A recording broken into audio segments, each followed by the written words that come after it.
বর্তমান পরিস্থিতি আপনি মনে করেন যে আমি এইভাবে হকুবাস কাজবাজ করবি মাথায় এইভাবে কাজ করছেন সারা বাংলাদেশে, তারপর নিজের এলাকায় এই কাজ করছেন। আমি মূলত একজন অ্যাকাউন্ট্যান্ট। তো আমি এখানে অতিরিক্ত সচিব পরিচয় দিয়েছি। এটা অত্যন্ত গর্হিত কাজ। তো আমি পেশায় একজন অ্যাকাউন্ট্যান্ট। একটা গ্রুপ। এখন আমি আর কিছু করি না।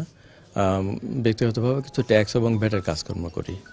আসলে আমি ওই রকম না। আমি তো মানে সবাই তো এরকম প্রোটোকল মেনে চলে ইয়ে করে। তো আমি যেহেতু অর্থ মন্ত্রণালয়ে আমি 9 বছর ছিলাম, হলো আপনার বাজেট সেশন কন্ট্রোল ডিভিশনে।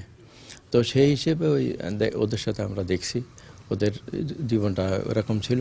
তো আমি বলতাম যে আমি ফাইন্যান্স মিনিস্ট্রিতে ছিলাম।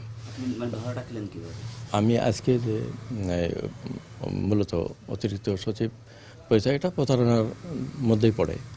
প্রতারণার মধ্যে আমি তো 3-4 বার সম্ভবত হয়েছে। শেষবার হচ্ছে 3 মাস আগে আসছি। এইবারে আসলাম আজকে। না, আমি পরিচয় দিইনি। না, ওটা শাহিন সাহেব, শাহিন স্যার জানে এটা। পরিচয় দিয়ে গাড়ি নেওয়াটা এটা অন্যায় হয়েছে। সরকারি প্রোটোকলে গাড়ি ব্যবহার করা এটা অত্যন্ত গর্হিত কাজ, অত্যন্ত অমার্জনীয় অপরাধ। আমি প্রশাসনের কাছে আমি ক্ষমা প্রার্থী।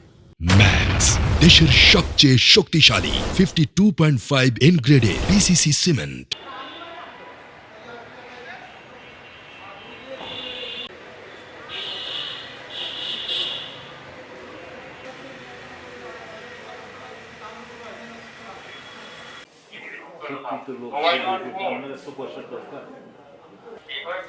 বর্তমান পরিস্থিতি আপনি মনে করেন যে আমি এইভাবে হকুবাস কাজবাজ করবি মাথায় এইভাবে কাজ করছেন সারা বাংলাদেশে, তারপর নিজের এলাকায় এই কাজ করছেন।